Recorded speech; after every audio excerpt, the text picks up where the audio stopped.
লয়ের যে আমরা করছি ল কন্ট্রাক্ট চলছিল, ঠিক আছে। ফ্রি কনসেন্ট মানে হচ্ছে স্বেচ্ছা প্রদত্ত সায়। তো এখানে কি বলছো স্বেচ্ছা প্রদত্ত সায় জিনিসটা কি বলছে? চুক্তি সম্পাদনে অত্যাবশ্যকীয় উপাদানের মধ্যে উল্লেখযোগ্য হলো ফ্রি কনসেন্ট। মানে চুক্তি সম্পাদন, চুক্তিগুলো সম্পাদন করার জন্য যতগুলো উপাদান আছে তার মধ্যে একটা উল্লেখযোগ্য উপাদান হচ্ছে ফ্রি কনসেন্ট বা স্বেচ্ছা প্রদত্ত সায়। আক্ষরিক অর্থে সায়, সায় মানে বুঝিস তো সম্মতি। তো এর যে অর্থ হলো দুটি পক্ষের মনের মিলন। তাই চুক্তির বিষয়বস্তু সম্পর্কে চুক্তিবদ্ধ দুটো পার্টির মধ্যে মনের মিলন না ঘটলে সংশ্লিষ্ট চুক্তিতে সায় নেই বলে বিবেচিত হয় এবং চুক্তির বাতিল হয়ে যায়। তার মানে কি বলতে পারলাম যে ইন্ডিয়ান কন্ট্রাক্ট অ্যাক্ট কন্ট্রাক্ট অ্যাক্টে যতগুলো উপাদান ছিল আমাদের একটা গুরুত্বপূর্ণ উপাদান ছিল ফ্রি কনসেন্ট মানে স্বেচ্ছাপত্র সায়। সায় বলতে কি বোঝায়? সায় বলতে দুটো পার্টির মনের মিলন। একটা পার্টি বললো আর একটা পার্টি ইচ্ছা নেই, তাহলে এটাকে সায় বলে। আর সায় না হলে সেই চুক্তি বাতিল হয়ে যায়। তো বলছে ফ্রি কনসেন্ট কাকে বলে? বলছে ভারতীয় চুক্তি আইনে 10 নম্বর ধারায় বলা হয়েছে বৈধ চুক্তি গঠন করতে হলে চুক্তি সংশ্লিষ্ট পক্ষের মধ্যে স্বেচ্ছাপ্রদত্ত সায় থাকতে হবে। তার মানে বৈধ চুক্তি মানে ভ্যালিড কন্ট্রাক্ট করতে গেলে ওই কন্ট্রাক্টটা যে সমস্ত পার্টি করবে, যে দুটো পার্টির মধ্যে কন্ট্রাক্টটা হবে তাদের মধ্যে কি হতে হবে? ফ্রি কনসেন্ট থাকতে হবে। এটা পরিষ্কারভাবে বলা আছে। কত নম্বর ধারা? 10 নম্বর ধারা। 13 নম্বর ধারায় কি বলা আছে?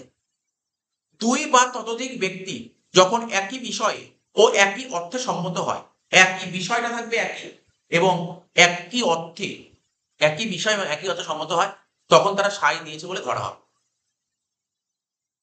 চুক্তি আইনে স্বেচ্ছাপ্রদত্ত সায়ের নির্দিষ্ট কোনো সংজ্ঞা দেওয়া হয় বলে ইন্ডিয়ান কন্ট্রাক্ট অ্যাক্টে এর কোনো ডেফিনেশন দেওয়া হয় না।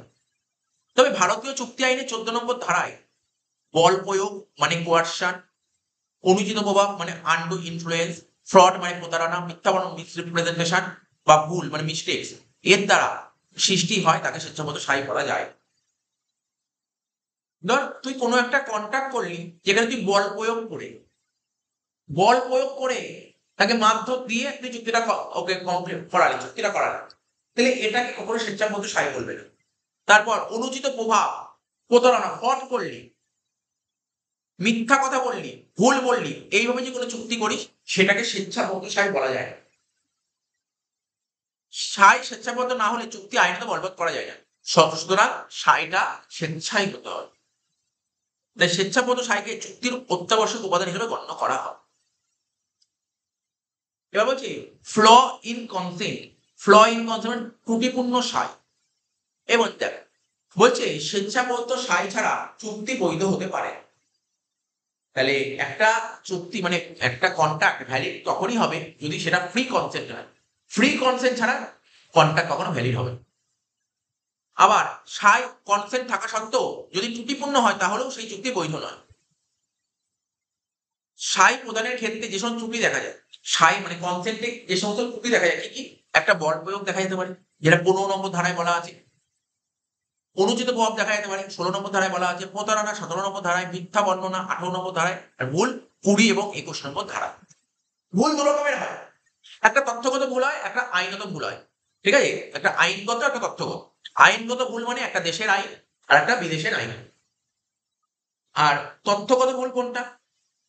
তথ্যগত ভুল হচ্ছে উভয় পক্ষের ভুল হতে পারে, আবার এক পক্ষের ভুল হতে পারে। তথ্যগত ভুল মানে এক পক্ষের ভুল, দুটো পার্টি ভুল করতে পারে বা একটা পার্টি ভুল করতে পারে। এবার বলছি উভয় পক্ষের ভুল আবার দু রকমের হয়। বিষয়বস্তু সম্পর্কিত ভুল, আবার চুক্তি পালনের সম্ভাব্যতা সম্পর্কিত ভুল। এবার প্রতিটা টপিক এক একটা করে পড়ো।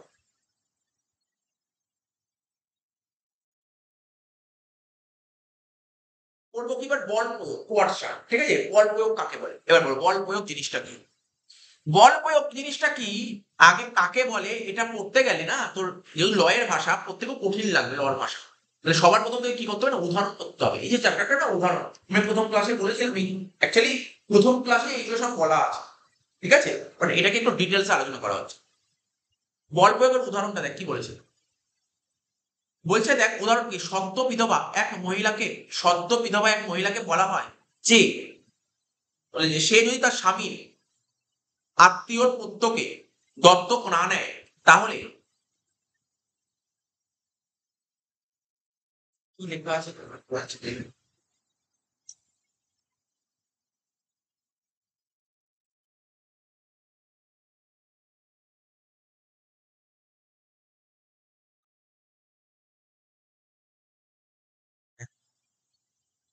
বলছে একজন মহিলা, স্বামী মারা গেছে, সে বিধবা হয়ে গেছে, ঠিক আছে? তো বিধবা হয়ে গেছে, তাকে বলা হয়েছে, ওই সদ্য বিধবা মহিলাকে, এক মহিলাকে বলা হয় যে সে যদি তার স্বামীর আত্মীয়র পুত্রকে, তার স্বামীর যে রিলেটিভ আছে তার পুত্রকে যদি দত্তক না নেয়, তাহলে তার স্বামীর দেহ সৎকার করতে দেওয়া হয়। তাহলে তার স্বামীর দেহ কি করতে দেওয়া হবে না? সৎকার করতে দেওয়া হবে। বাধ্য হয়ে তিনি চুক্তিপত্র সম্পাদন করেন, কিন্তু পরবর্তীকালে মামলায় ধার্য হয় দত্তক নেওয়ার স্বীকৃতি বল প্রয়োগ প্রাপ্ত। তাহলে একজন লোক মারা গেছে, ঠিক আছে, মানে একজন সদ্য, মানে একজন বিধবা মহিলা, তার হাজবেন্ড মারা গেছে, তাকে বলে সৎকার করতে দেবো না, এই তুমি তোমার হাজবেন্ডের যে রিলেটিভ আছে তার কোনো ছেলেকে যদি দত্তক, তাহলে এখানে বাধ্য করে একে দত্তক নেয়। এটা বল প্রয়োগ। তাই এই চুক্তি বলবৎযোগ্য নয়। তাই বলছে ভারতীয় দণ্ডবিধি দ্বারা নিষিদ্ধ কোনো কাজ করলে বা নিষিদ্ধ কাজ করার জন্য ভীতি প্রদর্শন দ্বারা সাই আদায় করলে সেই সাই বল প্রয়োগের মাধ্যমে আদায় করা হয়েছে বলে বল। ঠিক আছে, 2 নম্বর পয়েন্ট, 2 নম্বর উদাহরণ কি বলছে? বংশীবদন নামে, মানে একজন লোক, বংশীবদন কে একজন লোক নামে এক ব্যক্তি রথিন বাবুর পুত্র যতীনকে এই বলে ভীতি প্রদর্শন করল। মানে একটা লোক, লোকটার নাম বংশীবদন, ও রথিন বাবুর পুত্র যতীনকে এই বলে ভয় দেখালো যে যতীন যদি তার বাবা রথিন বাবুর পদেয় জরিমানার অর্থ না দেয়, তাহলে বংশীবদন তাদের সম্পত্তি ক্রোধ করবে, মানে বাজেয়াপ্ত করে নেবে। ঠিক আছে, তো যতীন তার পিতার পক্ষে জরিমানা প্রদানের জন্য চুক্তি সম্মতি প্রদান করলো। এই চুক্তি বল প্রয়োগের মাধ্যমে সম্পাদিত হয়েছে। ঠিক আছে, তো তাহলে বুঝতে পারলি, একজন ভদ্রলোক, ভদ্রলোকের নাম বংশীবদন, ঠিক আছে, আর একজন লোককে যে রথিন বাবু, ওই বংশীবদনের কাছ থেকে রথিন বাবু ধর অনেক টাকা পয়সা ধার করছে, এবার টাকা পয়সা দিচ্ছে না। এবার বংশীবদন রথিন বাবুর ছেলের সঙ্গে কন্ট্যাক্ট, তো ভয় দেখালো, বলছে তুমি যদি তোমার বাবার যা টাকা নিয়ে টাকা যদি না শোধ করো, তাহলে তোমার সম্পত্তি আমি বাজেয়াপ্ত করে নেবো, প্রয়োগ করে নেবো। ঠিক আছে, তো ওকে ভয় দেখিয়ে এটা করেছে। তাহলে এই চুক্তি বল প্রয়োগের মাধ্যমে সম্পাদিত হয়েছে বলে গণ্য হবে। তাই বলে অবৈধভাবে সম্পত্তি আটক রাখা বা আটক রাখার ভীতি প্রদর্শনের মাধ্যমে সম্মতি আদায় ভারতীয় দণ্ডবিধি অনুযায়ী নিষিদ্ধ। এইভাবে সম্মতি আদায় বল প্রয়োগ হিসেবে বিবেচিত হবে। তাহলে বলতে এই বল প্রয়োগের দুটো উদাহরণ করলেন। আর কি বলেছে?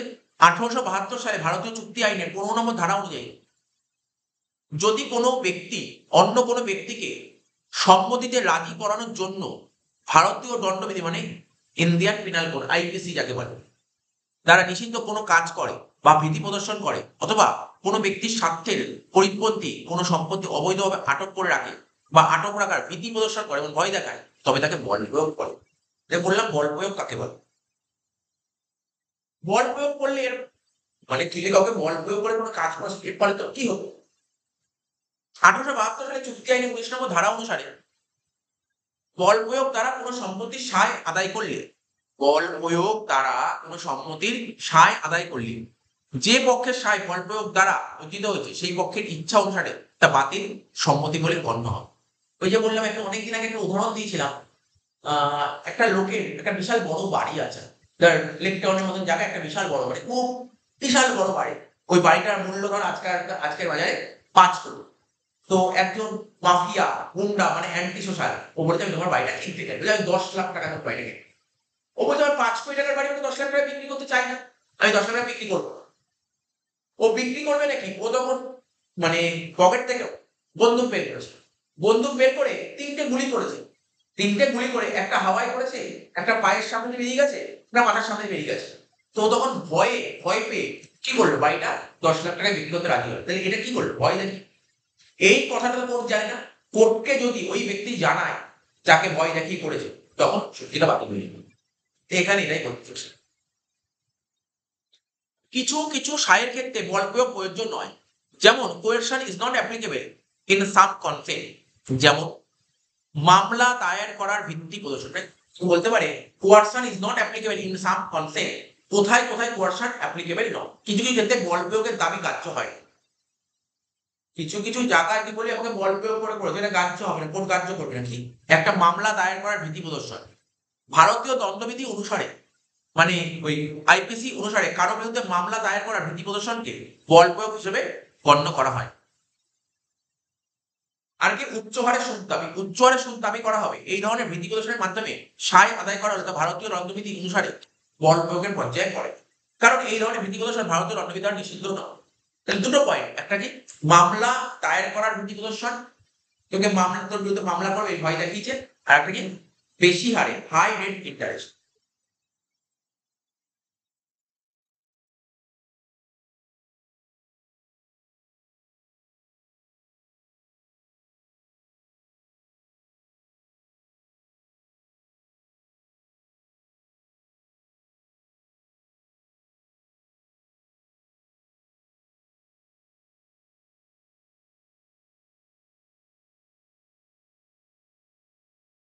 এবার বলছে আত্মহত্যার ভিত্তি প্রদর্শন, মানে threat to commit suicide, threat to commit suicide.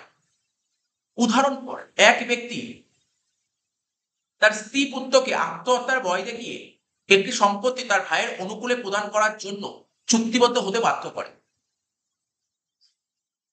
কিন্তু পরবর্তীকালে মামলার রায়ে ঠিক হয় যে চুক্তি আইনে 15 নম্বর ধারা অনুযায়ী আত্মহত্যার ভয় দেখিয়ে বল প্রয়োগের অন্তর্ভুক্ত, আর আত্মহত্যার ভীতি প্রদর্শন এটা বল প্রয়োগের অন্তর্ভুক্ত, তাই চুক্তিটি বাতিল বলে গণ্য হয়।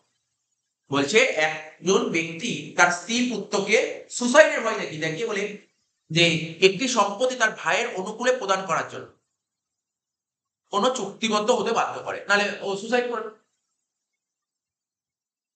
পরবর্তীকালে মামলার রায় ঠিক হয় যে আত্মহত্যার ভীতি প্রদর্শন বল প্রয়োগের অন্তর্ভুক্ত, বল প্রয়োগের মধ্যে পড়ে আত্মহত্যার ভীতি প্রদর্শন, তাই চুক্তিটি বাতিল হচ্ছে। আর একটা মামলায় কি বলেছে, আইপিসি অনুযায়ী মানে ভারতীয় দণ্ডবিধি অনুযায়ী আত্মহত্যা দণ্ডনীয় নয়, কিন্তু আত্মহত্যার চেষ্টা দণ্ডনীয় অপরাধ, মানে ইন্ডিয়ান পেনাল কোড বলেছে আত্মহত্যা দণ্ডনীয় নয়, সুসাইড দণ্ডনীয় নয়, কিন্তু সুসাইড করার চেষ্টা করা, ঠিক আছে, সুসাইড করার চেষ্টা করা দণ্ডনীয় অপরাধ। কারণ যখন কোনো ব্যক্তি আত্মহত্যা করে, যখন কোনো ব্যক্তি সুসাইড করে তখন তিনি সমস্ত আইনের ঊর্ধ্বে চলে যায়, কোনো আইন তাকে ছুঁতে পারে না, কোনো আইন তাকে ছুঁতে পারে না। তাই ভারতীয় দণ্ডবিধি 306 নম্বর ধারা অনুযায়ী আত্মহত্যা সাহায্য এবং 309 নম্বর ধারা অনুযায়ী আত্মহত্যার চেষ্টা শাস্তিযোগ্য অপরাধ। তো বলছে আত্মহত্যা করতে সাহায্য করা এবং আত্মহত্যার প্রচেষ্টা করা, একটা সাহায্য করা আর একটা আত্মহত্যার চেষ্টা করা, এটা দুটোই কিন্তু শাস্তিযোগ্য অপরাধ। তাই আত্মহত্যার ভয় দেখালে তা বল প্রয়োগ হিসেবে ধরা হবে। তা আত্মহত্যার ভীতি প্রদর্শনটা এটা বলতে পারি।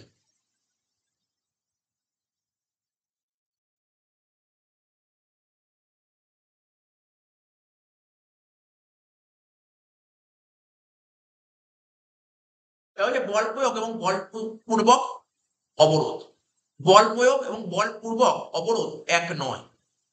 বল প্রয়োগের মানে হলো ভয় দেখানো, ঠিক আছে, অর্থাৎ কোনো ব্যক্তিকে জোর করে চুক্তি করাকে বলা হয় বল প্রয়োগের মাধ্যমে চুক্তি সম্পাদন। বল প্রয়োগ অবরোধ, বল প্রয়োগ অবরোধের মানে কি হলো শারীরিক ভীতি প্রদর্শন করে চুক্তিবদ্ধ হতে বাধ্য করা, শারীরিক ভীতি প্রদর্শন করা, আমরা ভীতি প্রদর্শন করা ভয় দেখানো, এটা শারীরিক ভয় দেখিয়ে চুক্তিবদ্ধ হতে বাধ্য করা। ভারতীয় আইনে বলপূর্বক অবরোধের কথা আলোচনা করা হয়। বল প্রয়োগ কথাটি অনেক ব্যাপক অর্থে ব্যবহৃত হয়। বল প্রয়োগ যে কোনো ব্যক্তি সম্পত্তি বা দ্রব্যের ক্ষেত্রে প্রযোজ্য হতে পারে, কিন্তু বল প্রয়োগ অবরোধ কেবলমাত্র পারিবারিক সদস্যের ক্ষেত্রে প্রযোজ্য। তো বল প্রয়োগ যে কোনো ব্যক্তির কাছ থেকে আসতে পারে, বলপূর্বক অবরোধ কেবলমাত্র চুক্তিবদ্ধ ব্যক্তিদের মধ্য থেকে আসতে পারে। কথা বলেছে। অনুচিত প্রভাবটা, অনুচিত প্রভাব এটা কি, অনুচিত আনটু ইনফ্লুয়েন্স জিনিসটাকে উদাহরণ করবে।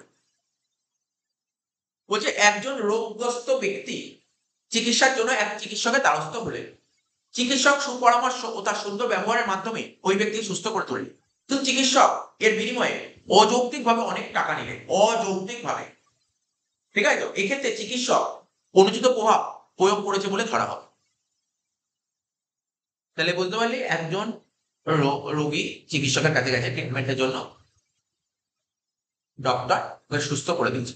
সুস্থ করার পর তার কাছ থেকে মানে অযৌক্তিক ভাবে কোনো যুক্তিই নেই অনেক টাকা ধার্য করলেন। এক্ষেত্রে চিকিৎসক অনুচিত প্রভাব পড়েছে বলে ধরা হয়। কার মধ্যে অনুচিত প্রভাব হতে পারে তা নিয়ে সাধারণত পিতা পুত্র, অভিভাবক, ঠিক আছে? মানে যেটা প্রতিপালন মানে পালন করা দরকার। ডাক্তার রোগী, আইনজীবী মক্কেল, পিতা পুত্রের মধ্যে হতে পারে, অভিভাবক প্রতিপালনের মধ্যে হতে পারে, ডাক্তার রোগীর মধ্যে হতে পারে, আইনজীবী মক্কেলের মধ্যে হতে পারে, গুরু শিষ্য হতে পারে, অছি আর সুবিধাভোগী, ট্রাস্টি আর বেনিফিশিয়ারি এদের মধ্যে হতে পারে। চুক্তি আইনের ১৬ নম্বর ধারা ২ নম্বর উপধারায় কি বলা হয়েছে? যে যে অবস্থায় অনুচিত প্রভাব বিদ্যমান সেগুলি কি কোথায় কোথায় অনুচিত প্রভাব হতে পারে? এই তোকে আগেই বললাম, গুরু শিষ্যের মধ্যে হতে পারে, ডাক্তার রোগীর মধ্যে হতে পারে, উকিল মক্কেলের মধ্যে হতে পারে, পিতা পুত্রের মধ্যে হতে পারে। যখন এক পক্ষের ওপর অন্য পক্ষে প্রকৃত বা আপাতদৃষ্ট কর্তৃত্ব থাকে, যখন এক পক্ষের উপর অন্য পক্ষের কর্তৃত্ব থাকে, ঠিক আছে তো, বা উভয় পক্ষের মধ্যে বিশ্বাসের সম্পর্ক বর্তমান থাকে, তখনই কিন্তু এই অনুচিত প্রভাব হতে পারে। চুক্তিভঙ্গ কোনো পক্ষের বার্ধক্য, রোগ ভোগ, মানসিক কষ্টের জন্য মানসিক শক্তি সাময়িকভাবে বা চিরদিনের জন্য হ্রাস পায় বা ক্ষতিগ্রস্ত হয়।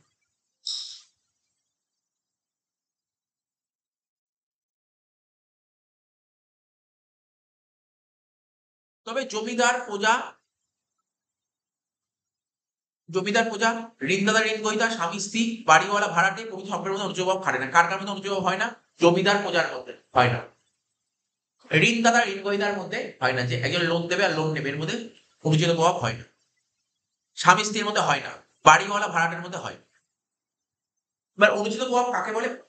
প্রতিটা না সেকশন গুলো প্রত্যেকে কোনটা কত নম্বর ধারায় বলেছে এইগুলো কিন্তু বুঝলে। 1872 সালে চুক্তি আইনে 16 নম্বর ধারায় 1 নম্বর উপধারায় কি বলা হয়েছে? চুক্তিবদ্ধ পক্ষগুলির মধ্যে যদি এমন সম্পর্ক বজায় থাকে যে এক পক্ষ অপর পক্ষের ইচ্ছার উপর প্রভাব বিস্তার করতে পারে এবং সেই প্রভাবকে কাজে লাগিয়ে চুক্তিতে আবদ্ধ হয়ে অপর পক্ষের কাছে অন্যায়ভাবে কোনো সুবিধা গ্রহণ করে, তাহলে সেই চুক্তিকে অনুচিত প্রভাব বলে।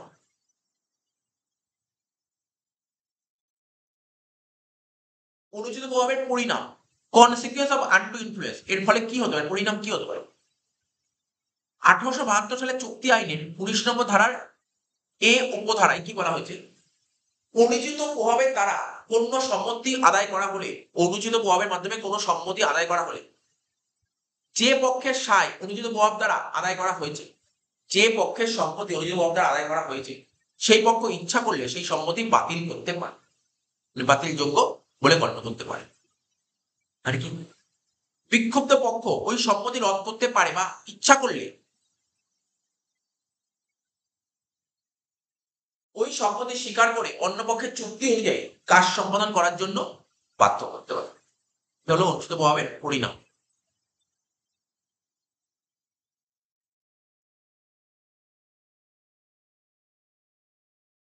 এবার অনুচিত প্রভাবের অভিযোগ খণ্ডন, অনুচিত প্রভাবের অভিযোগটা কি করে খণ্ডন করবো মানে রিমুভ করবো? এই যে অনুচিত প্রভাব মানে আন্ডু ইনফ্লুয়েন্স, অভিযোগকে ইংরেজিতে বলে গ্রিভেন্স, ঠিক আছে? আর খণ্ডন মানে রিমুভার, রিমুভ করবো, পরিত্যাগ করবো, বাতিল করবো। অনুচিত প্রভাবের মাধ্যমে কোনো চুক্তি সম্পাদিত হয়েছে এরূপ কোনো অভিযোগ দায়ের হলে অভিযুক্ত পক্ষকে উপযুক্ত কিছু প্রমাণ দাখিল করতে হবে। প্রমাণগুলো কি? প্রামাণ্য তথ্যগুলি পেশ, প্রামাণ্য তথ্যগুলি প্রকাশ।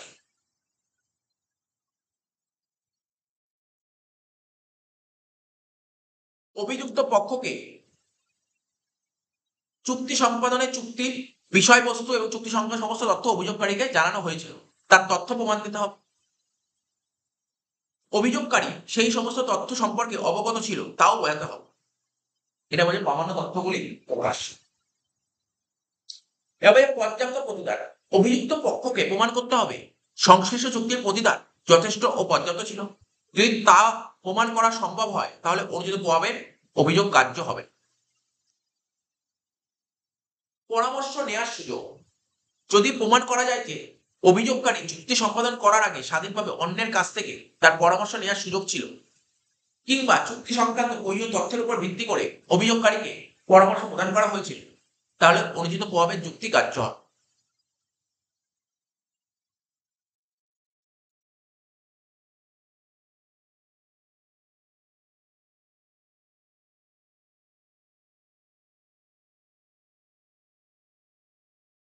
এবার বলছে বল প্রয়োগের সাথে অনুচিত প্রভাবের পার্থক্য। বল প্রয়োগ জিনিসটা একটু আইডিয়া করলি, বল প্রয়োগ জিনিসটা কি আর অনুচিত প্রভাব মধ্যে পার্থক্যটা কি? ভারতীয় দণ্ডবিধি অনুযায়ী নিষিদ্ধ কাজ বা ভীতি প্রদর্শনের মাধ্যমে সাই আদায় করা হয়। ভারতীয় দণ্ডবিধি অনুযায়ী নিষিদ্ধ কাজ বা ভীতি প্রদর্শনের মাধ্যমে সায় আদায় করা হয়। মানে বল প্রয়োগটা কি করে করা হয়? ভারতীয় দণ্ডবিধি অনুযায়ী কোনো কাজ নিষিদ্ধ করেছে, কোনো কাজ নিষিদ্ধ করে সেই কাজটা করলি, সেই কাজটা করে সায় আদায় করলি বা ভয় দেখি সায় আদায়। আর অনুচিত প্রভাব, অনুচিত প্রভাবের ক্ষেত্রে বিশ্বাসের সম্পর্ককে কাজে লাগিয়ে সায় আদায় করা। আচ্ছা, নেক্সট প্রয়োগ পদ্ধতি। বল প্রয়োগের ক্ষেত্রে জোর খাটানো হয়, প্রয়োজনে শারীরিক বল প্রয়োগ করে মারা হবে, বুঝিস তো, মার্ডারের ভয় দেখা, ঠিক আছে। কিন্তু অনুচিত প্রভাবের ক্ষেত্রে মানসিক চাপ, মেন্টাল প্রেশার দেওয়া হয়। সম্পর্ক, বল প্রয়োগের ক্ষেত্রে চুক্তিবদ্ধ দুপক্ষের মধ্যে কোনো সম্পর্ক নাও থাকতে পারে, কিন্তু অনুচিত প্রভাবের ক্ষেত্রে চুক্তিবদ্ধ দুপক্ষের মধ্যে একটা সম্পর্ক থাকে।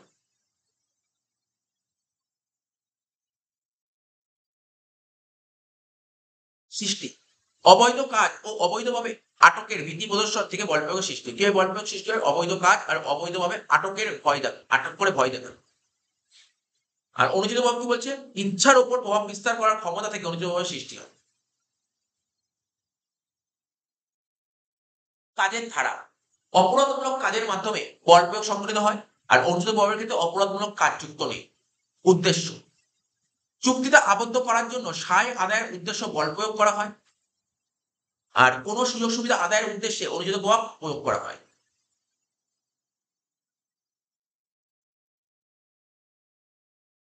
এবার বলছে কি তোর মিস রিপ্রেজেন্টেশন, মানে মিথ্যা বর্ণনা, মিথ্যা কথা বলা, মিথ্যা বলা।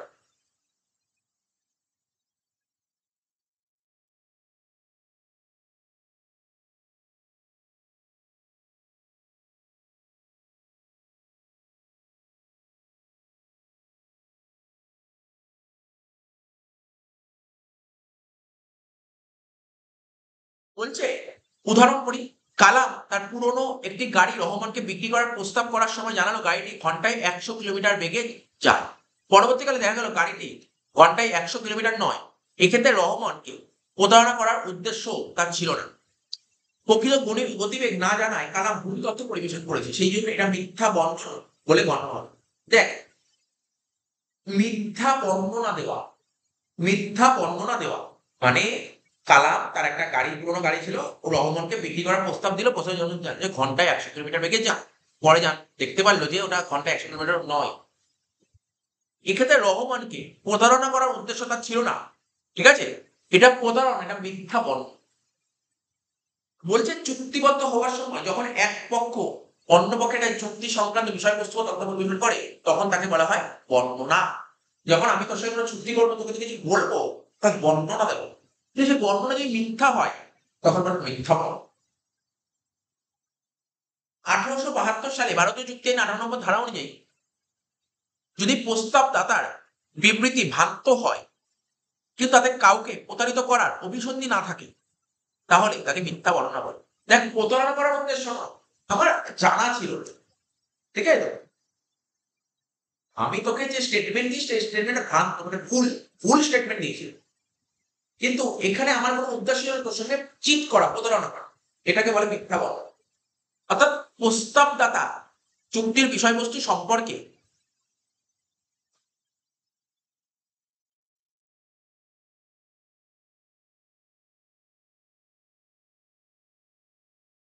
যখন প্রস্তাব গ্রহীতাকে কোনো বিবৃতি দেয় যা সঠিক নয়, অথচ প্রস্তাবদাতা নিজে বিবৃতিকে সঠিক বলে জানে, সেক্ষেত্রে প্রস্তাবদাতার বিবৃতি মিথ্যা বর্ণনা বলে গণ্য।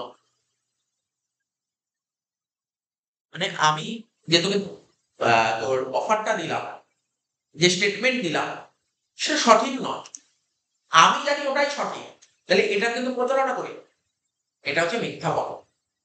মিথ্যা বর্ণনার মধ্যে কি কি উপাদান থাকতে পারে?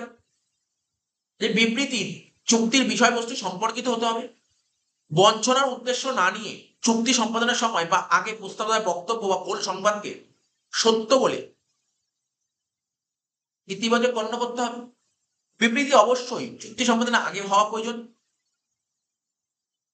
বিবৃতি ভ্রান্ত, কিন্তু যে পক্ষ বিবৃতি দিয়েছে সেই পক্ষ সেটিকে সত্য বলেই জানে।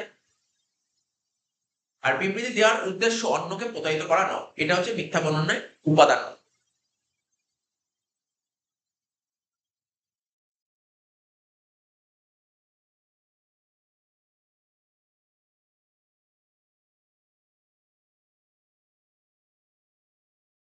মিথ্যা বর্ণনের শ্রেণীবিভাগ কি কি আছে? কি কি মিথ্যা শ্রেণীবিভাগের মধ্যে কি কি পড়ে? মিস রিপ্রেজেন্টের মধ্যে কি কি পড়ে? অসত্য তথ্য, পরিবেশন জনিত মিথ্যা বর্ণনা।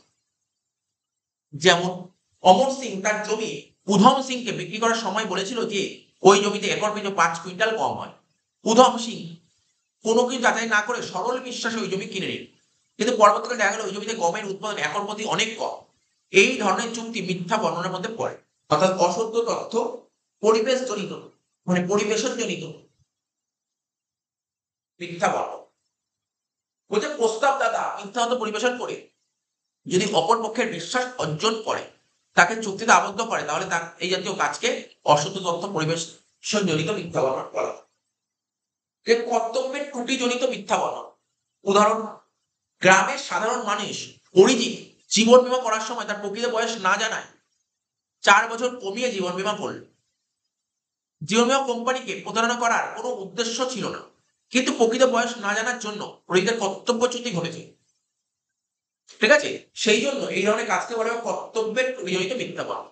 এটা বুঝতে পারি গ্রামে একজন মানুষ ওর প্রকৃত বয়স জানে, ঠিক আছে, তো না জানে ও 4 বছর কম করে জীবন বীমা। তো কি করেছে, জীবন বীমা কোম্পানিকে প্রতারণা করার মানে ও কিন্তু জীবন বীমা কোম্পানির নামে প্রতারণা করেছে। এটা হচ্ছে প্রতারণা, বয়স কম করে দেখা একটা প্রতারণার মধ্যে পড়ে। ঠিক আছে, কেউ যদি বয়স কম করে দেখা যায় প্রিমিয়াম কম করবে, অনেক রকমের সুযোগ সুবিধা হয় বয়স কম, ঠিক আছে।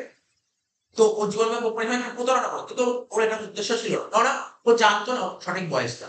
তাহলে এটাকে কি বলে, কর্তব্যের ত্রুটিজনিত মিথ্যা বলে। যেখানে সত্য সংবাদ পরিবেশন করা আইনত কর্তব্য, সেখানে যদি কোনো ব্যক্তি নিজের অজ্ঞতার জন্য ভুল তথ্য পরিবেশন করে, তাহলে তাকে বলা হবে কর্তব্যের ত্রুটিজনিত মিথ্যা বলে। নির্দোষ ভ্রান্তিজনিত মিথ্যা বলা।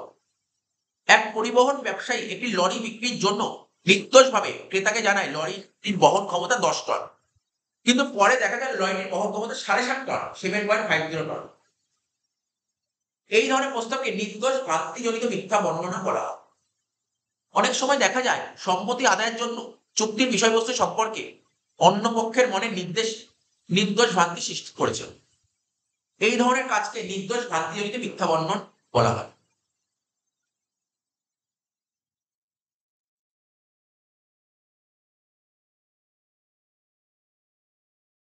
এবার বলছে মিথ্যা বর্ণনের পরিণাম কি হতে পারে, কনসিকুয়েন্স অফ মিস রিপ্রেজেন্টেশন। বলছে মিথ্যা বর্ণনের মাধ্যমে চুক্তিতে আবদ্ধ হলে সেই চুক্তির পরিণাম কি হওয়া উচিত, তা চুক্তি আইনে 19 নম্বর ধারায় বলা আছে। মিথ্যা বর্ণনের মাধ্যমে কোনো চুক্তি সম্পাদিত হলে ক্ষতিগ্রস্ত ব্যক্তির ইচ্ছা অনুসারে সেই সম্মতি বাতিল হতে পারে। অভিযোগকারীর যদি ইচ্ছা হয়, তাহলে অপর পক্ষকে সেই চুক্তি পালনে বাধ্য করতে পারে। ক্ষতিগ্রস্ত পক্ষের সাধারণ প্রচেষ্টার মাধ্যমে যদি প্রকৃত তথ্য জানার সম্ভাবনা থাকে, তাহলে তিনি ক্ষতিপূরণ দাবি করতে পারবেন না, অর্থাৎ সেক্ষেত্রে চুক্তি বাতিলে দাবি করা সম্ভব।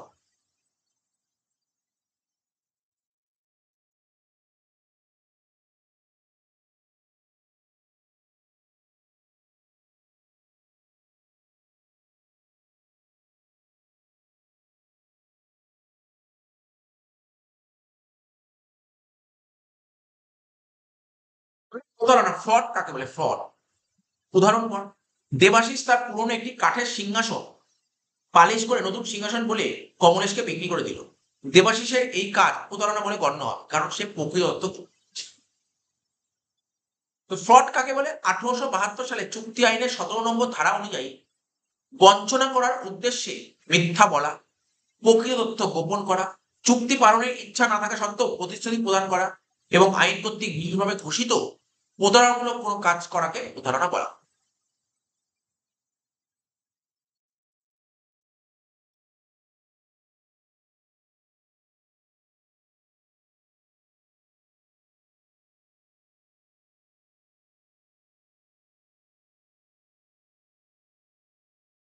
প্রতারণার বৈশিষ্ট্য কি? প্রথম বৈশিষ্ট্য বলছে অসত্য ভাষণ, যা সত্য নয়, অর্থাৎ মিথ্যা তথ্যগুলিকে প্রবঞ্চনার উদ্দেশ্যে সত্য বলে প্রচার করাকে প্রতারণামূলক কাজ বলা হয়। কোনো কোম্পানি শেয়ার ক্রেতাদের প্রবঞ্চনার উদ্দেশ্যে কোম্পানির আর্থিক অবস্থা ফুলিয়ে পাপিয়ে অর্থাৎ বেশি করে দেখানো,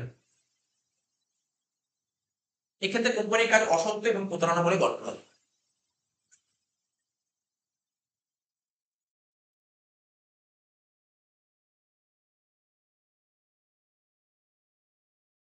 সক্রিয়ভাবে সত্য গোপন করা। রমেশ তার পুরনো মেশিনটি পালিশ করে নতুন বলে শ্যামলেশকে বিক্রয় করে। এইভাবে সক্রিয়ভাবে সত্য গোপন করা হয়েছে বলে রমেশের কাজ প্রতারণা বলে গণ্য হয়।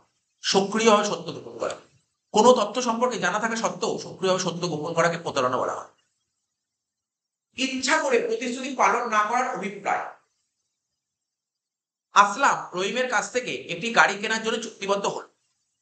চুক্তিতে উল্লেখ করা ছিল রহিম চুক্তি সম্পাদনের সময় গাড়িটি আসলামকে প্রদান করবে এবং তার ন্যায্য মূল্য আসলাম 3 মাস পরে রহিমকে দেবে। কিন্তু আসলামের অভিপ্রায় ছিল না মূল্য পরিশোধ করা। আসলাম প্রতিশ্রুতি পালন না করার অভিপ্রায় নিয়ে চুক্তিবদ্ধ হয়েছে, তাই আসলামের কাজ প্রতারণা।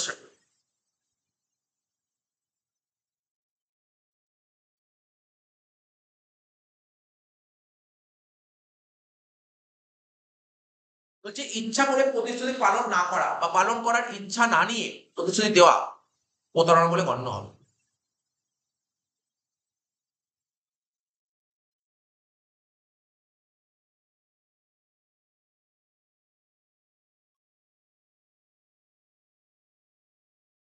প্রবঞ্চনার উদ্দেশ্য। প্রবঞ্চনার উদ্দেশ্যে কোনো কাজ করা হলে বা চুক্তিবদ্ধ হলে তাহলে সেই কাজকে প্রতারণামূলক কাজ বলে গণ্য করে। আইন কর্তৃক ঘোষিত প্রতারণামূলক কাজ। আইন কর্তৃক ঘোষিত কোনো প্রতারণামূলক কাজ যদি একইভাবে পুনরায় কেউ করে তাহলে এই কাজকেও প্রতারণা বলা হবে। হস্তান্তর আইনের 55 নম্বর ধারায় কি বলা হয়েছে? বিক্রেতাকে বিক্রির সময় সম্পত্তি সংক্রান্ত সমস্ত তথ্য ক্রেতাকে জানাতে হবে, নচেত এই তথ্য না জানানোর ব্যাপারটি প্রতারণামূলক কাজ বলে বিবেচিত হবে। উদাহরণ কি বলেছে?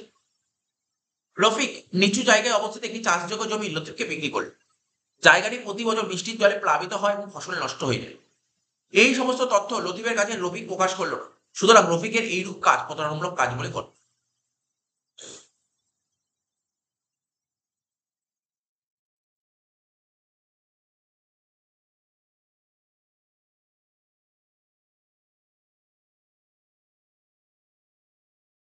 প্রতারণার উপাদান কি?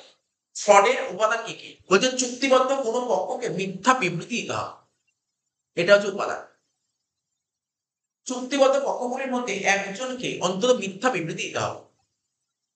উদাহরণ, কোনো একটি কোম্পানি তার বিবরণী পত্রে কোম্পানির দায় সম্পর্কে কোনো তথ্য প্রকাশ করলো না, অথচ সম্পত্তি সম্পর্কে সমস্ত তথ্য বিশদভাবে জানানো। কোম্পানির দায় জানানো না, কোম্পানির অ্যাসেট জানানো। এর ফলে সাধারণ মানুষের ধারণা হলো কোম্পানি আর্থিক দিকে খুব ভালো, সচ্ছল। কিন্তু যদি দায় সম্পর্কে তথ্য প্রকাশ করতো তাহলে দেখা যেত কোম্পানির আর্থিক অবস্থা ভালো না। আদালতের মহামান্য বিচারপতি ঘোষণা করে কোম্পানির দায় সম্পর্কে তথ্য না দেওয়া প্রতারণা বলে গণ্য হবে এবং এই বিবরণীর উপর ভিত্তি করে যারা শেয়ার কিনেছে তারা শেয়ার ক্রয়ের চুক্তি বাতিল করতে পারে। চুক্তিবদ্ধ কোনো পক্ষকে মিথ্যা বিবৃতি দিতে হবে, এটা হচ্ছে প্রথম উপাদান।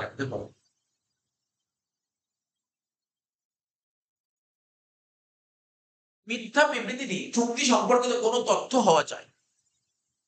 কোনো একটি কোম্পানি বিজ্ঞাপন দিল তাদের তৈরি ল্যাপটপটি বিদেশি ল্যাপটপের সমান, এই ধরনের মন্তব্য প্রতারণা বলে ধরা হবে না, এটি একটি প্রশংসাসূচক বিবৃতি।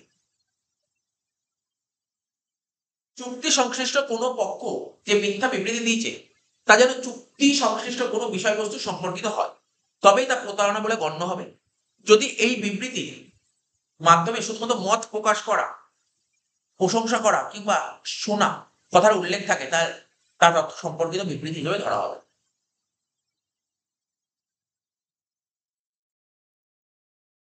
বিবৃতিটি মিথ্যা জেনে বা সত্য যাচাই না করে বিবৃতি দিতে হবে। বিবৃতির বিষয় মিথ্যা জানা সত্ত্বেও বা সত্য বা মিথ্যা যাচাই না করে বিবৃতি দিলে তা প্রতারণা বলে গণ্য হয়। কোনো একটি কোম্পানি তাদের জায়গায় প্রচুর অনাবিষ্কৃত খনিজ সম্পদ মজুদ আছে বলে মিথ্যা বিবৃতি দিয়ে একটি বিবরণী তথ্য প্রকাশ করে। সেই তথ্যের উপর বিশ্বাস করে একজন ব্যক্তি ওই কোম্পানির শেয়ার কিনলো। বিবরণী পত্রে প্রকাশিত ওই বিবৃতি প্রতারণা বলে গণ্য হবে, কারণ মিথ্যা জেনে অথবা তথ্যের সত্য যাচাই না করে ওই বিবরণীপত্র প্রকাশিত হয়েছে।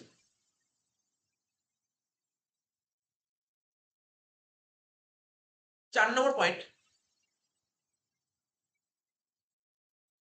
চুক্তিতে আবদ্ধ হওয়ার জন্য প্ররোচিত করে বিবৃতি দেওয়া দরকার। চুক্তির এক পক্ষ অন্য পক্ষকে চুক্তিতে আবদ্ধ হওয়ার জন্য মিথ্যা বলে প্ররোচিত করা আবশ্যক। উদাহরণ, রহিম আলী তার জার্সি গাভীটি বিক্রি করার জন্য মহিম ঘোষকে বলল তার গাভীটি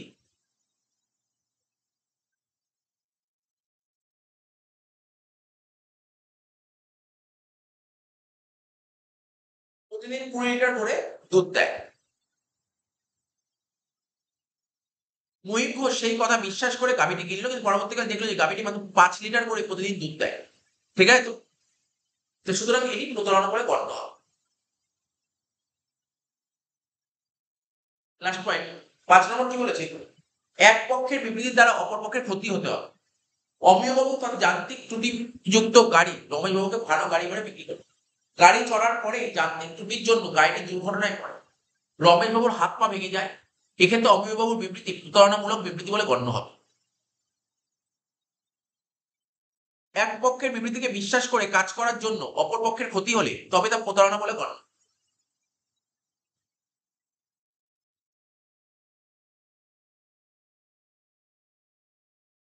প্রতারণার পরিণাম, কনসিকুয়েন্স অফ ফ্রড। প্রতারণার মাধ্যমে কোনো চুক্তি সম্পাদিত হলে যে পক্ষ প্রতারিত হয়েছে সে ভারতীয় চুক্তি আইনের 19 নম্বর ধারা অনুযায়ী যে যে উপায়ে প্রতিকার পেতে পারে তা হলো প্রতারিত পক্ষ বাতিল করতে পারে। প্রতারণার মাধ্যমে চুক্তি সম্পাদিত হলে যে পক্ষ প্রতারিত হয়েছে সেই পক্ষ ইচ্ছা করলে চুক্তির বাতিল করতে পারে। প্রতারিত পক্ষ ক্ষতিপূরণ চাইতে পারে। চুক্তির জন্য যে পক্ষ প্রতারিত হয়েছে সে পক্ষ অপর পক্ষের কাছ থেকে ক্ষতিপূরণ দাবি করতে পারে। চুক্তি পালনে বাধ্য করতে পারে। প্রতারিত পক্ষ চুক্তিটি মেনে নিয়ে ওই চুক্তি কার্যকর করার জন্য অপর পক্ষকে বাধ্য করতে পারে।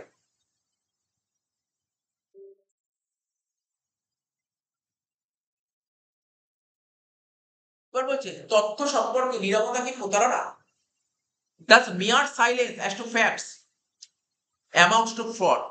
চুক্তির উদ্দেশ্যে মিথ্যা কথা বলা বা প্রকৃত সত্য গোপন করে চুক্তিকে প্রভাবিত করাকে বলা হয় প্রতারণা। কিন্তু ভারতীয় চুক্তি আইনের 17 নম্বর ধারায় বলা হয়েছে চুক্তি করার ইচ্ছাকে প্রভাবিত করার জন্য প্রকৃত তথ্য নিছক গোপন করা বা তথ্য সম্পর্কে নীরবতা পালন করাকে প্রতারণা বলা যাবে না। চুক্তির সঙ্গে সংশ্লিষ্ট অবস্থাগুলি বিবেচনা করে যদি দেখা যায় যে নীরবতা অবলম্বন প্রকৃতপক্ষে কথা বলার সামিল, কিংবা যে নীরবতা পালন করে তার উচিত ছিল তথ্য সম্পর্কে অবশ্যই কথা বলা, সেক্ষেত্রে নীরবতাকে প্রতারণা বলা হবে। সমস্ত দিক বিবেচনা করে নীরবতা সম্পর্কে 3টি গুরুত্বপূর্ণ তথ্য লক্ষ্য করা যাবে। কি বলেছেন, যেমন গুরুত্বপূর্ণ তথ্য সম্পর্কে নীরব থাকলেই তা প্রতারণা নয়। কোনো একজন ব্যক্তি তার স্কুটি বিক্রির সময় স্কুটি কত বছর পুরনো কিংবা স্কুটির বর্তমান অবস্থা কেমন তা খোলাখুলিভাবে ক্রেতাকে জানায়, ক্রেতাও স্কুটি সম্পর্কে সমস্ত তথ্য জানতে চায়। এই ক্ষেত্রে নিরাপত্তা প্রতারণা বলে গণ্য হয়। 2 নম্বর, যে ক্ষেত্রে কথা বলা কাম্য সেক্ষেত্রে নিরাপত্তা হলো প্রতারণা। নিরঞ্জন বাবু তার স্থাবর সম্পদ তার পুত্রকে উইল করে দিলেন, কিন্তু সম্পত্তি ব্যাংকের কাছে বন্ধক ছিল এ কথা তার পুত্রকে জানালেন না। এক্ষেত্রে নিরাপত্তা প্রতারণার সামিল। যে ক্ষেত্রে নিরাপত্তা কথা বলা সামিল সেক্ষেত্রে নিরাপত্তা প্রতারণা বলে বিবেচিত হয়। ইন্দ্র তার বন্ধু শ্যামকে একটা হাত ঘড়ি বিক্রি করলো। শ্যাম ঘড়িটি কেনার সময় বলল তুমি যদি অস্বীকার না করো তাহলে ধরে নেবো যে ঘড়িটি ঠিক মতো সময় দেয়। কিন্তু সেই প্রশ্নের উত্তর না দিয়ে নীরব রইল। এক্ষেত্রে নীরবতা কথা বলা সামিল। পরবর্তী সময়ে ঘড়িটি যদি ঠিক সময় না দেখায় তাহলে নীরবতা প্রতারণা বলে গণ্য হবে।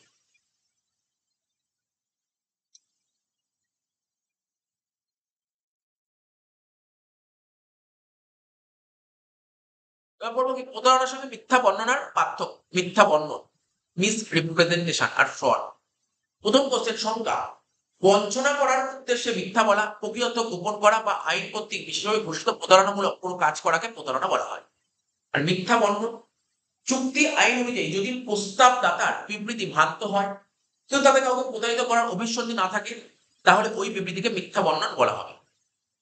হয়ে গেল।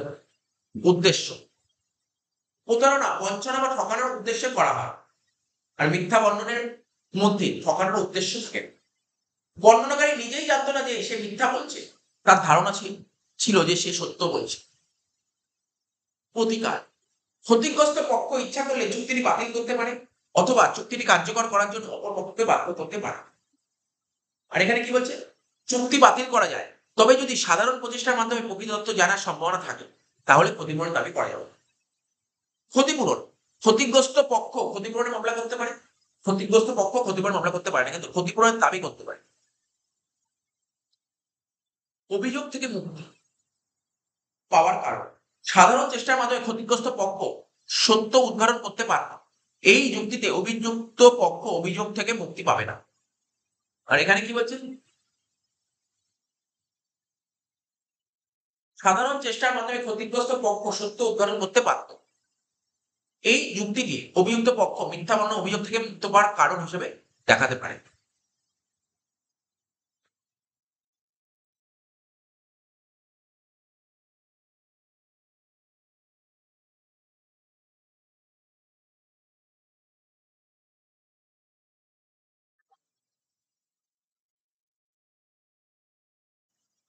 এবার পড়বো চূড়ান্ত সৎবিশ্বাসের চুক্তি। ঠিক আছে, চূড়ান্ত সৎবিশ্বাসের চুক্তি, কন্ট্রাক্ট মানে তো চুক্তি, ঠিক আছে, আর এটা মানে হচ্ছে চূড়ান্ত সৎবিশ্বাস। আর এটা কি আনবেরিমে ফিডেই, এটা হচ্ছে এক ধরনের ল্যাটিন শব্দ, এর মানেই হচ্ছে চূড়ান্ত সৎবিশ্বাসের চুক্তি। চুক্তি সংশ্লিষ্ট পক্ষগণ, মানে চুক্তির মধ্যে যে সমস্ত পার্টি থাকে, চুক্তির সময় কোনো কিছু গোপন না করে যাবতীয় তথ্য সম্পূর্ণভাবে প্রকাশ করতে বাধ্য। কোনো কারণে পর্যাপ্ত তথ্যাদি সরবরাহ না করা হলে বা তথ্য ভুল বর্ণনা করা হলে কিংবা প্রতারণা করা হলে 1872 সালে চুক্তি আইনের 17 নম্বর ধারা 2 নম্বর উপধারা অনুযায়ী সংশ্লিষ্ট পক্ষ প্রতারণার অভিযোগে অভিযুক্ত হবেন এবং চুক্তিটি বাতিলযোগ্য বলে বিবেচিত হবে। চূড়ান্ত সৎবিশ্বাসের চুক্তি কথাটি সাধারণত বীমা চুক্তির ক্ষেত্রে বেশি করে প্রযোজ্য। নৌ বীমার ক্ষেত্রে জাহাজ, পণ্য, মাসুল ইত্যাদি সম্পর্কে প্রকৃত তথ্য বীমা কোম্পানিকে জানানো আবশ্যক। অগ্নি বীমার ক্ষেত্রে যে সম্পত্তির জন্য অগ্নি বীমা করা হচ্ছে তার পূর্ণ বিবরণ জানাতে হবে। জীবন বীমার ক্ষেত্রে যে ব্যক্তির বীমা করা হবে তার পারিবারিক ইতিহাস, বয়স, স্বাস্থ্য ইত্যাদি সম্পর্কে পূর্ণ বিবরণ কোম্পানিকে জানাতে হবে। সুতরাং সব বীমা চুক্তি চূড়ান্ত সৎবিশ্বাসের উপর ভিত্তি করে সম্পাদিত হয়। উদাহরণস্বরূপ, মিস্টার এক্স অসুস্থ হয়ে মারা গেছে, ঠিক আছে, শরীর খারাপ হয়ে মারা গেছে। বীমা চুক্তি করার সময় তিনি জানতেন যে তিনি দুরারোগ্য ব্যাধিতে আক্রান্ত, অথচ চুক্তির সময় তিনি সেই তথ্য গোপন করেছেন। এক্ষেত্রে বীমাকারী বীমা চুক্তি বাতিল বলে গণ্য হবে। মিস্টার এক্স এর পরিবার বীমার প্রতিশ্রুতি অর্থ পাবেন না।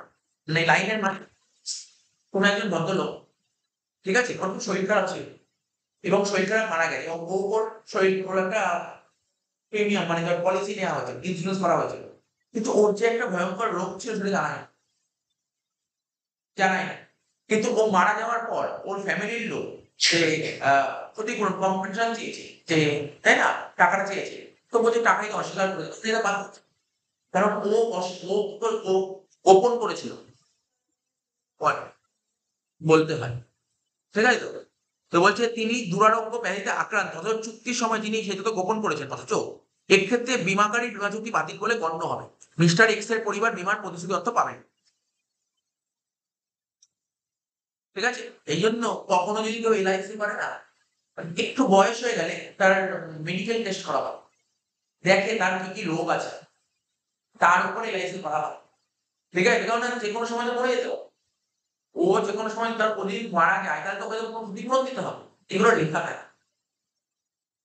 এবার পুরো ভুল, ভুল কাকে বলে? কোনো কিছু মিথ্যা ধারণাকে বলা হয় ভুল। মিথ্যা কিছু হলে তাকে বলবেন। স্যার জন স্যালমন কি বলেছেন, চুক্তিবদ্ধ কোনো পক্ষ বা উভয় পক্ষই একমত হওয়ার সময় চুক্তির বিষয়বস্তু সম্পর্কে যদি কোনো ভ্রান্ত ধারণা পোষণ করে, বলতে চুক্তির মধ্যে যে সমস্ত পার্টি থাকে, না দুটো পার্টি, কিন্তু কোনো পক্ষ বা উভয় পক্ষই একমত হওয়ার সময় চুক্তির বিষয়বস্তু সম্পর্কে যদি কোনো ভ্রান্ত ধারণা পোষণ করে, তাহলে সেই ভ্রান্ত ধারণাই হলো মিস্টেক বা ভুল। উদাহরণ দেখ পর কি বলেছে, জেরি টমকে একটি ঘোড়া বিক্রির জন্য চুক্তিবদ্ধ, আগে এই উদাহরণটা বহুবার করেছি। জেরি টমকে একটা ঘোড়া বিক্রির জন্য চুক্তিবদ্ধ হলো। জেরি ও টমের মধ্যে যখন চুক্তি হলো, সেই সময় উভয়ে কেউ জানতো না যে ঘোড়াটি ইতিমধ্যে দুর্ঘটনায় মারা গেছে। এক্ষেত্রে সম্মতি মানে এগ্রিমেন্টটা নিষ্ফল বলে গণ্য হবে এবং সম্পত্তি চুক্তিটি ভুল চুক্তি বলে ধরা হবে। বুঝতে পারছি কি বলছি? লাইনের মানে বুঝতেই পেরেছি উদাহরণটা কি হলো, এটা হচ্ছে ভুল, মিস্টেক। ভারতীয় চুক্তি আইন অনুযায়ী চুক্তি সংশ্লিষ্ট কোনো পক্ষ বা উভয় পক্ষ যদি চুক্তির বিষয়বস্তু প্রকৃতি সম্পর্কে কোনো ভ্রমাত্মক ধারণার বশবর্তী হয়ে অপর পক্ষের সঙ্গে চুক্তিতে আবদ্ধ হয়, তখন তাকে বলে ভুল। এবার পরে ভুলের শ্রেণী বিভাগ। ভুলকে দুভাগে ভাগ করা যায়, একটা আইনগত ভুল আর একটা তথ্যগত ভুল। আইনগত ভুল কাকে বলে? Mistake of law.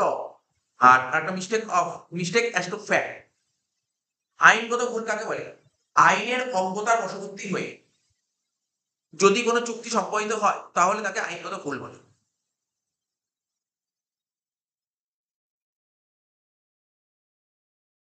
তথ্যগত ভুল,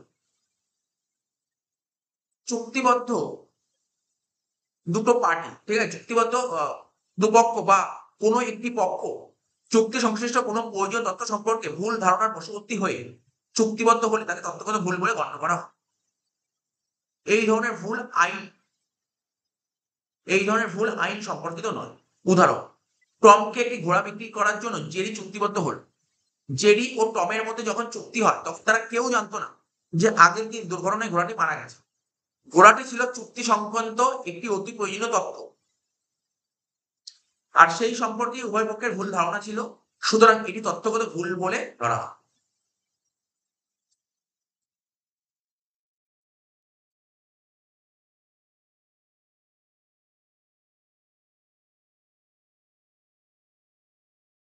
এবার পড়বো আইনগত ভুল এর শ্রেণীবিভাগ। আইনগত ভুল দু রকমের, একটা দেশীয় আইন সম্পর্কিত ভুল আর একটা বিদেশি আইন সম্পর্কিত ভুল। দেশীয় আইন সম্পর্কিত ভুল জিনিসটা কি? বলছি নিজের দেশের প্রচলিত কোনো আইন সম্পর্কে সঠিকভাবে না জেনে, অর্থাৎ ভুল ধারণার বশবর্তী হয়ে যদি কোনো চুক্তি হয়, দেশের আইন না জেনে যদি কোনো চুক্তি হচ্ছে, তাকে বলে দেশীয় আইন সম্পর্কিত ভুল। উদাহরণ, কোনো একটি বিশেষ ঋণ ভারতীয় তামাদি আইন মানে Indian law of limitation act অনুযায়ী, কোনো একটি বিশেষ ঋণ ভারতীয় তামাদি আইন অনুযায়ী তামাদি হয়ে গেছে। এই ভুল ধারণার বশবর্তী হয়ে উত্তম ও মধ্যমের মধ্যে একটি চুক্তি সম্পাদিত হলো, কিন্তু প্রকৃতপক্ষে আইন অনুযায়ী ওই ঋণ তামাদি হয়নি। এই অবস্থায় উত্তম আর মধ্যমের মধ্যে চুক্তি দেশের প্রচলিত আইন সম্পর্কে ভুল ধারণার ফলে সৃষ্টি হয়েছে বলে গণ্য হবে। এর পরিণামে কি হতে পারে? ভারতীয় চুক্তি আইনে 21 নম্বর ধারা অনুযায়ী দেশের প্রচলিত আইন সম্পর্কে ভুল ধারণার ফলে, দেশের যে প্রচলিত আইন আছে সেই আইনের ভুল ধারণার ফলে যে চুক্তি সম্পাদিত হয়েছে, তাদের চুক্তি ক্ষুণ্ণ হয় না, অর্থাৎ চুক্তিটি বৈধ চুক্তি হিসেবে পরিগণিত হয়। দেশের আইন সম্পর্কে অজ্ঞতা কোনো অজুহাত হিসেবে গণ্য হয়।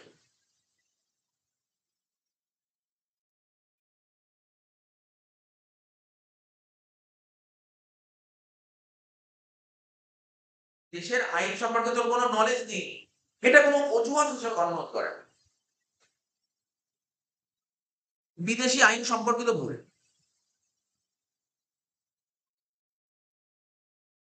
বলছে ভারতে প্রচলিত নয়, অর্থাৎ বিদেশি আইন সম্পর্কে ভুল ধারণার বশবর্তী হয়ে কোনো চুক্তি সম্পাদিত হলে তাকে বিদেশি আইন সম্পর্কিত ভুল বলে গণ্য করা হয়। বিদেশি আইন সম্পর্কে ভুল ধারণার বশবর্তী হয়ে কোনো চুক্তি হলো, যেমন ভারতীয় চুক্তি আইনে 21 নম্বর ধারা অনুযায়ী বিদেশি আইন সম্পর্কে ভুল ধারণার বশবর্তী হয়ে যে চুক্তি সম্পাদিত হয়েছে তা বাতিল বলে গণ্য হয়, এবং এই ভুল তত্ত্বগত ভুল বলে বিবেচিত হয়। এবার তত্ত্বগত ভুল দু রকমের হয়, একটা একতরফা ভুল আর একটা দুতরফা ভুল। একতরফা আর দুতরফা। একতরফা ভুল কাকে বলে? উদাহরণ, পল্লবের কাছ থেকে পঙ্কজ কিছু পুরনো গম কিনতে চুক্তিবদ্ধ হলো। পঙ্কজকে গমের যে নমুনা দেখানো হয়েছিল তা দেখে পঙ্কজ ভেবেছিল যে গমটা বেশ পুরনো, কিন্তু প্রকৃতপক্ষে গমগুলো ছিল নতুন। ভুল ধারণার বশবর্তী হয়ে পঙ্কজ চুক্তিতে আবদ্ধ হয়েছিল, তাই এটা একতরফা ভুলের উদাহরণ। মানে পল্লবের কাছ থেকে পঙ্কজ কিছু পুরনো গম,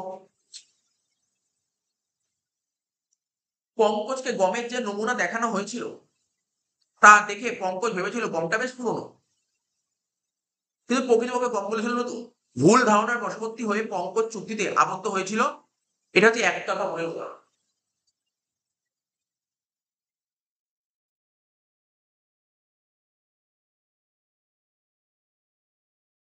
পরিণাম ভারতীয় চুক্তি আইনে 22 নং ধারা অনুযায়ী শুধুমাত্র এক পক্ষের ভুল ধারণার জন্য যদি কোনো চুক্তি হয় সেটি বাতিলযোগ্য চুক্তি বলে গণ্য হবে না। তবে যদি প্রমাণিত হয় সংশ্লিষ্ট চুক্তির এক পক্ষ অপর পক্ষকে ভুল বুঝিয়ে চুক্তিবদ্ধ হতে পরিচিত করেছে এবং তার ফলে একটি পক্ষ ভুল সিদ্ধান্ত নিয়েছে, তাহলে সেই চুক্তি বাতিল হবে, বাতিলযোগ্য বলে গণ্য। বাইল্যাটারাল মিস্টেক্স মানে দুই পক্ষমূলক ভুল, দুই পক্ষমূলক ভুল মানে দুতরফা ভুল কাজ করে। উদাহরণ, নরেশ একজন চাল ব্যবসায়ী মিতুলকে 1 বস্তা চাল জানুয়ারি মাসে বিক্রি করে বলে নরেশ চুক্তিবদ্ধ হল। নরেশ একজন চাল ব্যবসায়ী মিতুলকে 1 বস্তা চাল জানুয়ারি মাসে বিক্রি করে বলে নরেশ চুক্তিবদ্ধ হলো। নরেশের গুদামে নতুন এবং পুরনো দু প্রকার চালই ছিল। নরেশের গোডাউনে নতুন চাল পুরনো চাল দু রকমের চালই ছিল। যেহেতু জানুয়ারি মাসে চাল সরবরাহের কথা, তাই নরেশ ভেবেছিল মিতুল নতুন চাল কিনবে, আবার অন্যদিকে মিতুল ভেবেছিল নরেশ তাকে পুরনো চাল বিক্রি করবে। এই সম্পর্কে নরেশ এবং মিতুল উভয় পক্ষেরই ভুল ধারণা বর্তমান, সুতরাং এটি দুই পক্ষমূলক ভুল বলে। নরেশ ভেবেছিল পুরনো চাল আর ওইদিকে আর একটা নাম কি ছিল বল, মিতুল ভেবেছিল নতুন। পরিণাম দুই পক্ষমূলক ভুলের মাধ্যমে যে চুক্তি সম্পাদিত হয় চুক্তি আইনের 20 নম্বর ধারা অনুসারে তা বাতিল বলে গণ্য হয়। যদি চুক্তি সংশ্লিষ্ট দ্রব্যটির মূল্য সংক্রান্ত কোনো ভুল থাকে তাহলে তথ্যগত ভুল ধরা হয় না, সেই জন্য সেই চুক্তি বাতিলও হয় না।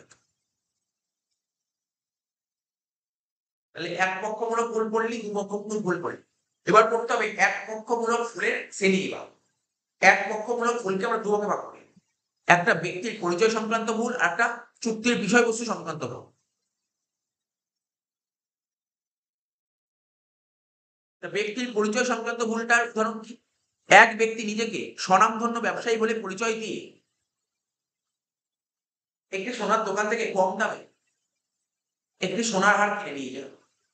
এক ব্যক্তি নিজেকে স্বনামধন্য ব্যবসায়ী বলে পরিচয় দিয়ে সোনার দোকান থেকে কম দামে সোনার হার কিনে নিয়ে যান। ওই ব্যক্তি ওই হারটি অন্য একজন ব্যক্তির কাছে বিক্রি করে দিয়েছিলেন। পরে ওই ব্যবসায়ী মিথ্যা পরিচয় পাওয়া যায় ওই ব্যবসায়ী মিথ্যা পরিচয় পাওয়া যায় সোনার দোকানের মালিকের হার আদায়ের জন্য মামলা করেন। আদালত ওই হারটি সোনার দোকানের মালিককে ফেরত দেওয়ার নির্দেশ দেন, কারণ ওই ব্যবসায়ী ভদ্রলোকের ওই হারে কোনো মালিকানা সন্তোষী বলে দ্বিতীয় ক্রেতার ওই হারে মালিকানা সত্ত্ব বক্তায়। মানে ব্যক্তির পরিচয় সংক্রান্ত ভুল, মানে যখন কোনো ব্যক্তি অন্য ব্যক্তির সঙ্গে চুক্তি করতে চায়, যখন একটা ব্যক্তি যখন অন্য একটা ব্যক্তির সঙ্গে চুক্তি করতে চায় এবং ভুল করে সেই ব্যক্তিকে শনাক্ত না করতে পেরে অন্য কোনো ব্যক্তির সঙ্গে চুক্তি করে ফেলে, তখন তাকে বলে ব্যক্তির পরিচয় সংক্রান্ত ভুল।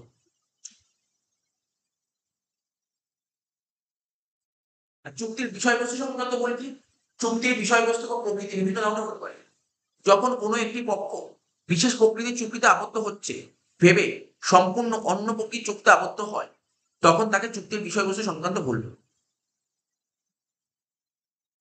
বলছে। একজন ক্ষীণ দৃষ্টিসম্পন্ন ব্যক্তি জামিনপত্রে স্বাক্ষর করেছেন ভেবে একটি বাণিজ্যিক হুন্ডি স্বাক্ষর করে। মানে একজন ক্ষীণ দৃষ্টিসম্পন্ন ভালো করে চোখে দেখতে পারেন এরকম একজন ব্যক্তি জামিনপত্রে সাইন করবে ভেবে বাণিজ্যিক হুন্ডিতে সাইন করেছে। ঠিক আছে, আদালতের রায়ে স্থির হয় যে ওই ক্ষীণ দৃষ্টিসম্পন্ন ব্যক্তি চুক্তির বিষয় সম্পর্কে ভুল ধারণা বশবর্তী হয়ে স্বাক্ষর করেছে, যার ফলে চুক্তিতে তার কোনো দায় নেই, এই চুক্তি বাতিল করে পাওয়া। এটা হলো এক পক্ষ ভুলের শ্রেণীবিভাগ।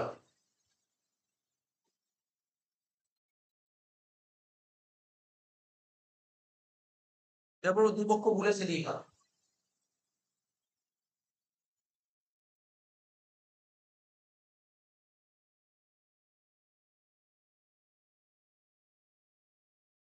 বলছে দুপক্ষমূলক ভুলকে দুভাবে ভাগ করে, একটা চুক্তির বিষয়বস্তু সম্পর্কিত ভুল আর চুক্তির পালনের সম্ভবত সম্পর্কিত ভুল। চুক্তির বিষয়বস্তু সংক্রান্ত ভুল কোনটা? যখন সংশ্লিষ্ট চুক্তির দুটি পক্ষই ভুল ধারণার বশবর্তী হয়ে চুক্তি সম্পাদন করে। যখন চুক্তি মাঝে দুটো পার্টি আছে দুজনই ভুল ধারণার বশবর্তী হয়ে চুক্তি সম্পাদন করে তখন তাকে চুক্তির বিষয়বস্তু সংক্রান্ত ভুল বলে। চুক্তির বিষয়বস্তু অস্তিত্ব সংক্রান্ত ভুল। বলছে তুষার নামক এক ব্যক্তি বিদেশে থাকে। তুষার তার গাড়িটা তার আত্মীয় শুভ্রকে বিক্রি করার জন্য চুক্তি করলেন, কিন্তু যেদিন চুক্তি সম্পাদিত হওয়ার কথা তার আগের দিন গাড়িটা চুরি হয়ে যায়। তুষার বা শুভ্র কেউই ঘটনাটি জানতো না। এটাকে বলা হয় চুক্তির বিষয়বস্তু অস্তিত্ব সংক্রান্ত।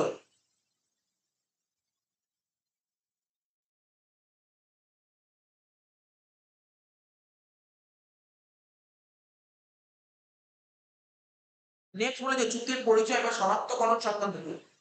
যখন উদাহরণটা পর, পিটার নামক এক ভদ্রলোকের দুটি কুকুর ছিল, একটি বুলডগ আর অন্যটি ব্লাড হাউন্ড।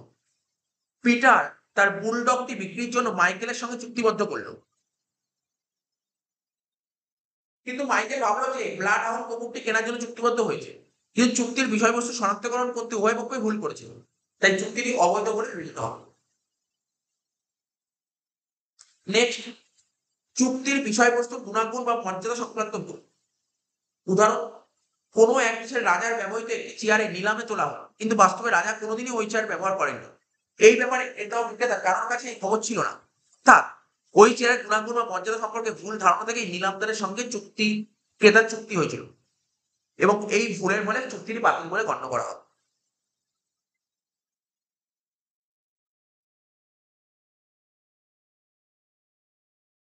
এবার চুক্তির বিষয়বস্তুর পরিমাণ সংক্রান্ত ভুল ধারণা।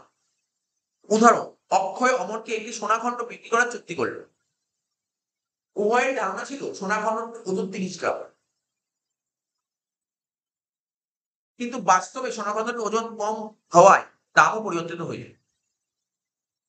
সেজন্য চুক্তি সংশ্লিষ্ট উভয় পক্ষের চুক্তির মূল বিষয়বস্তু পরিমাণ সংক্রান্ত মূল ধারণা থাকায় চুক্তিটি বাতিল বলে গণ্য হয়।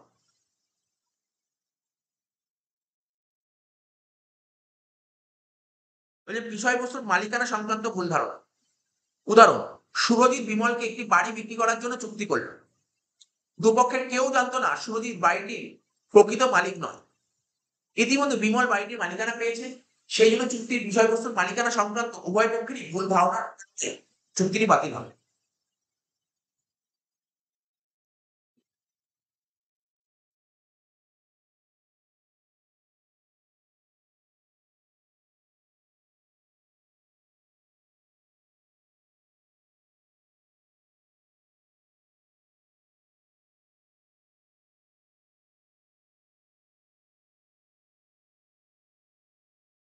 এবং চুক্তি পালনের সম্ভাব্যতা সম্পর্কিত ভুল।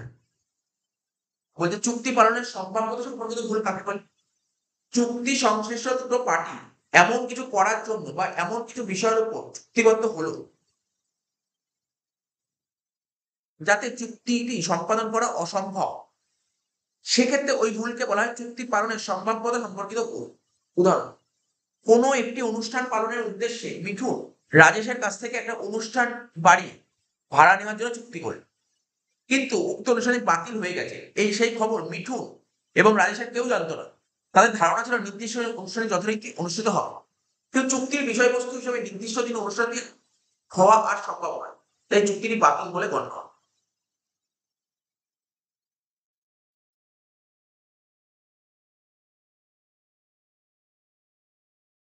এবার বলেছে এই ধরনের ভুল দুরকম হয়, একটা বাস্তব অসম্ভবতা থেকে আর একটা আইনানুগ অসম্ভবতা থেকে। বাস্তব অসম্ভবতাটা কি? ভুল করে যে কাজের জন্য চুক্তি সম্পাদিত হয়েছে তা যদি বাস্তবে করা অসম্ভব হয়, তবে তা বাস্তব অসম্ভবতা বলে বিবেচিত হবে। আর আইনানুগ অসম্ভবতা কি? ভুল করে এমন কোনো কাজের জন্য যদি চুক্তি সম্পাদিত হয়, ভুল করে এমন কোনো কাজের জন্য চুক্তি সম্পাদিত হয় যা আইনগত ভাবে তা করা অসম্ভব, তাহলে তাকে আইনানুগ অসম্ভবতা বলে।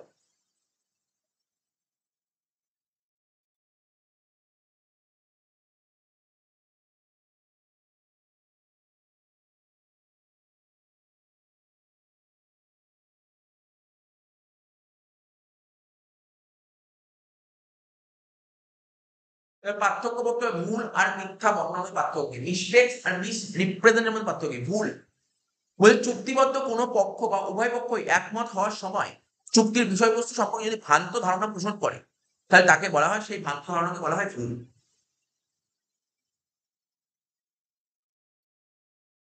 আর মিথ্যা বর্ণন কি, মানে মিস রিপ্রেজেন্টেশন জিনিসটাকে, প্রস্তাবদাতা চুক্তির বিষয়বস্তু সম্পর্কে প্রস্তাব গ্রহীতাকে কোনো বিবৃতি দেয় যা সঠিক নয়, অথচ প্রস্তাবদাতা নিজে বিবৃতিকে সঠিক বলে জানে, সেক্ষেত্রে প্রস্তাবদাতার বিবৃতি মিথ্যা বর্ণন বলে গণ্য হয়।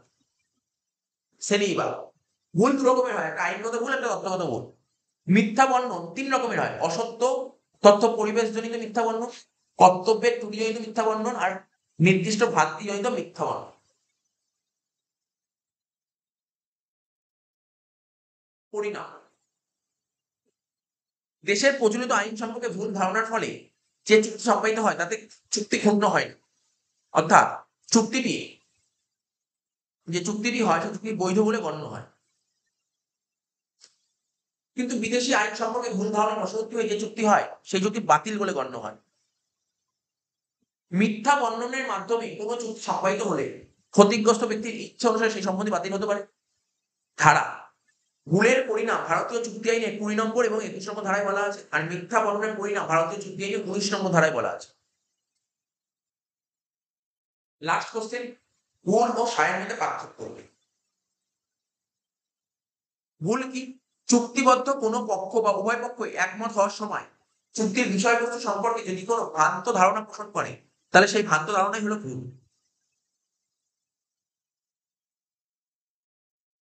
চুক্তিবদ্ধ দুই পক্ষ যখন চুক্তির বিষয়বস্তু সম্পর্কে একমত হয় তখন তাকে সাই বলে।